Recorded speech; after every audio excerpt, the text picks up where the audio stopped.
देखिए अभी लगभग 750 और 800 के बीच में लगातार मार्केट इसका चल रहा है और ये इसकी जो संभावना है, इसने 700 से चलना चालू किया था और 540 उससे चलना चालू किया था लगभग 1 साल पहले और अभी देखिए 700-800 का रेंज दिखा चुका है। तो अगर आप कहीं ऊपर खरीदे हैं यानी 900 के आसपास खरीदे हैं, 850 के आसपास खरीदे हैं, तो आपको लग रहा होगा कि कहीं आप फँस गए हों, क्योंकि मान लीजिए अभी प्राइस थोड़ा कम चल रहा है, मगर ऐसा कोई बात नहीं है। बड़ी कंपनी है, अच्छी कंपनी है और ये फ्यूचर में 1000 रुपए तक, 1200 रुपए तक भी जा सकती है।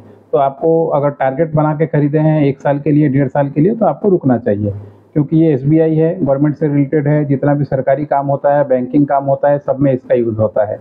तो इस बैंक का इन्वॉल्वमेंट हर एक जगह है। तो जिस बैंक का इन्वॉल्वमेंट सबसे ज़्यादा रहेगा, उसमें अगर प्राइस कम मिल रहा है तो ये आपके लिए अपॉर्चुनिटी है, आप टिके रहना है। ज़रूरत क्या है, आपने ऊपर खरीद लिया है ना, इस वजह से मार्केट नीचे आ रहा है तो आपको दिक्कत हो रही है। कभी भी जब स्टॉक टॉप पे हो तो मत खरीदिए, थोड़ा इंतज़ार कीजिए कि वहाँ से जब नीचे गिरे और एक रेंज में आए। जैसे बड़ी कंपनियाँ करती हैं, वो क्या करती हैं, कभी भी स्टॉक को जो मार्केट रेट है उस पर नहीं खरीदती हैं। वो क्या करती हैं, थोड़ा सा मार्केट जब नीचे आए या ऐसा कोई सिचुएशन बने क्रैश का, या मान लीजिए ऐसा कोई सिचुएशन बने जिसमें मार्केट का प्राइस जो है लगातार कम हो रहा है, तो उस समय वो परचेज़ करती हैं।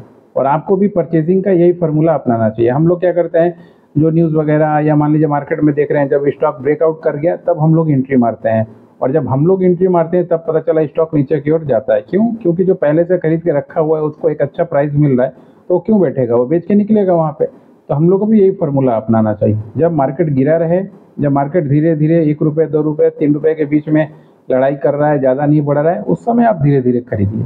और जब आप भी ये तरीका सीख जाइएगा ना, तो आपको नुकसान होना बंद हो जाएगा, क्योंकि बड़ी कंपनी और हमारे बीच में यही एक डिफरेंस है, और इसके अलावा कोई डिफरेंस नहीं है दोस्तों। हो सके उनका थोड़ा सा नॉलेज ज़्यादा है, बिजनेस ज़्यादा समझ रहे हैं, कंपनियों को ज़्यादा रिसर्च कर रहे हैं, आदमी लगा के रखे हैं, आप अपना रिसर्च खुद कर रहे हैं, उतना टाइम आपको नहीं मिल पा रहा है। मगर ये आपको फार्मूला बनाना पड़ेगा। जब मार्केट गिरे, धीरे धीरे धीरे करके अगर 100 खरीदना है तो 4 बार में खरीदिए, 25-25 खरीदिए। ये फार्मूला लगा के चलिए, यही फार्मूला डीआईए और बड़े इन्वेस्टर जो है करते हैं। अगर उनके सिस्टम से चलिएगा तो आपको एसबीआई क्या, किसी भी स्टॉक में आपको नुकसान नहीं होगा। हम लोग अपना फार्मूला जो लगा देते हैं ना, और उनके दिखावे वाले जब वो बोलते हैं कि 900 से अब 1000 जाएगा, तब जाने की ज़रूरत नहीं है हमें उस स्टॉक में।